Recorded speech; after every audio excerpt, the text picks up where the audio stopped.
तो क्या पंजाब किंग्स इस साल मेगा ऑक्शन में सभी प्लेयर्स को रिलीज़ करने वाली है और पूरे 120 करोड़ के बजट के साथ जाएगी? तो हेलो फ्रेंड्स, आज हम पंजाब किंग्स की ऑक्शन स्ट्रेटजी के बारे में बात करेंगे।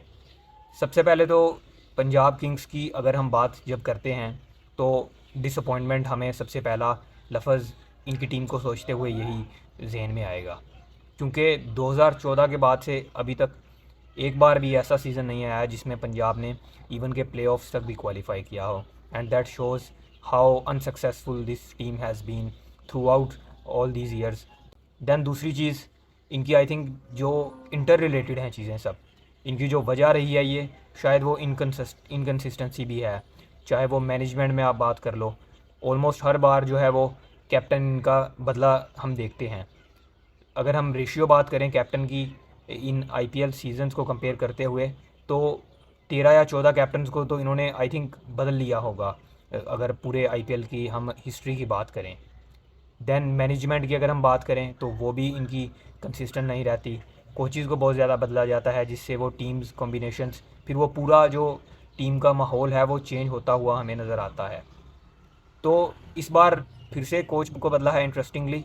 रिकी पॉन्टिंग इस बार कोच बने हैं, दिल्ली कैपिटल्स को छोड़कर पंजाब किंग्स के लिए हेड कोच कोचिंग करेंगे इस बार वो। बट क्या वो रिकी पॉन्टिंग अपना मैजिक खोल पाएंगे यहाँ पर पंजाब किंग्स में भी? ये एक बहुत बड़ा आई थिंक उनके लिए चैलेंज रहने वाला है। दिल्ली कैपिटल से तो बहुत बड़ा चैलेंज होगा इनफैक्ट ये। तो अब अगर बात आती है कि क्या किन किन प्लेयर्स को रिटेन करेगी पंजाब किंग्स या किन को करना चाहिए, तो I think I will not be surprised if Punjab Kings release all their players.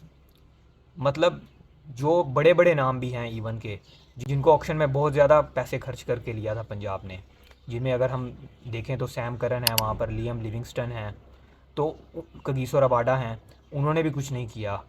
अगर हम 2022 से अब तक की बात कर लें तो इतने बड़े बड़े नामों ने भी कुछ नहीं करके दिखाया इनफैक्ट। उसके बाद जो कैप्टन थे इनके लास्ट सीज़न में, Shikhar Dhawan, he is been retired from IPL, तो कैप्टन तो इनका ऑब्वियसली एक नया होने वाला है, there is no doubt about that. पर सवाल ये रहेगा कि क्या सैम करन ही वो कैप्टन होंगे जो कि स्टैंड इन कैप्टन थे शिखर धवन की गैर मौजूदगी में? अब ये सवाल रहेगा कि क्या वो इवन के रिटेन भी उनको करेगी या नहीं पंजाब। तो मुझे लगता है कि आई थिंक करना भी नहीं चाहिए किसी प्लेयर को इनमें से रिटेन पंजाब को, क्योंकि जो बड़ा प्राइस टैग लेकर चल रहे हैं ये प्लेयर्स, अगर आप इनको ऑक्शन में धकेल दो तो आई डोंट थिंक कि इन पर कोई टीम इतने पैसे खर्च करेगी इस बार, अनलेस कि वो पंजाब किंग्स खुद ही क्यों ना हो। क्योंकि आई थिंक पंजाब के अलावा पहली बात तो कोई टीम ऐसी नहीं होने वाली जो कि इतने बड़े पर्स के साथ जाएगी ऑक्शन में। तो इतने इतने महंगे प्लेयर्स को लेने का तो सवाल वहीं पर ख़त्म हो जाता है। दूसरी बात यह है कि वो मतलब एबिलिटी भी नहीं, वो चीज़ शो भी नहीं की इन प्लेयर्स ने, अपने प्राइस टैग को जस्टिफाई भी नहीं किया through their performance. Sam Curran को जितने महंगे में लिया था उसका आई थिंक आप कहोगे 50% भी उन्होंने नहीं दिया थ्रू हिज परफॉर्मेंस। जिस तरह से उनको बॉलिंग में उनको प्रमोट किया गया, अर्शदीप की जगह उनको नया गेंद दिया जाता था, डेथ में उन्होंने बॉलिंग की, बैटिंग में उनको मिडल ऑर्डर में ट्राई किया जाता था। तो इस तरह से जो उनको अपॉर्चुनिटीज़ भी मिली उनको वो कैश इन नहीं कर पाए, that is the reality. Then Liam Livingstone, their second most important player जिसको आप कह सकते हो, या मोस्ट रेपुटेटेड प्लेयर। तो आई थिंक उन पर भी परफॉर्मेंस उनकी इतनी शायद ख़राब ना रही हो, बट जो प्राइस टैग लेकर चल रहे हैं वो, उसमें उनका भी रिटेन होना आई थिंक मुझे नहीं लगता कि वो कोई सेंस बनाएगा।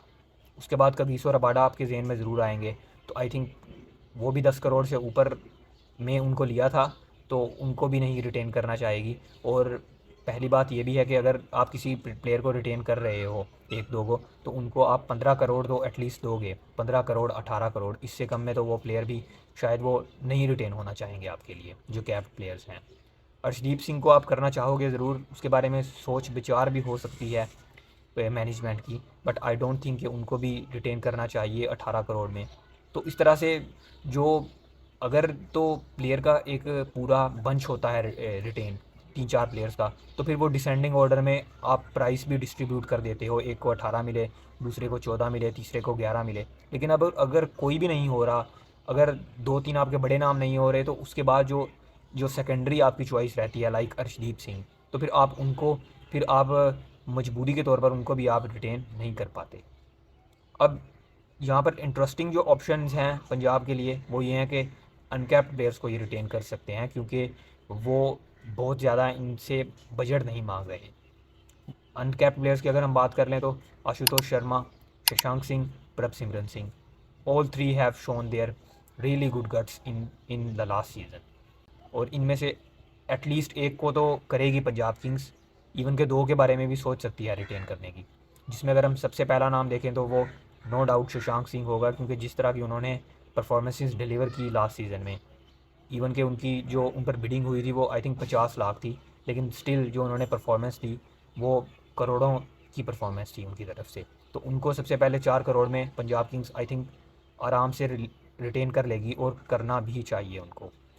उनके एडिशन में प्रभ सिमरन सिंह या फिर आशुतोष शर्मा में से भी एक को कर लिया जाए तो that won't be the bad idea, क्योंकि आपके जो कैप्ड प्लेयर्स हैं उनमें से आप जो सच है उसमें से आप ज़्यादा को रिटेन नहीं करने वाले, अनलेस के आरटीएम के थ्रू आपको ऑक्शन में वो सस्ते में मिल जाएं या 10 करोड़ से नीचे में मिल जाएं तो आप ज़रूर उनको करना चाहोगे। आरटीएम का तो आप हर सूरत में आप रखना चाहोगे यूज़ अपने पास, बट डायरेक्ट रिटेंशन के तौर पर अगर आपके पास दूसरे नाम नहीं है तो आप अनकैप्ड को उसमें ज़रूर रखिए और उससे आप फ़ायदा ज़रूर उठाइए।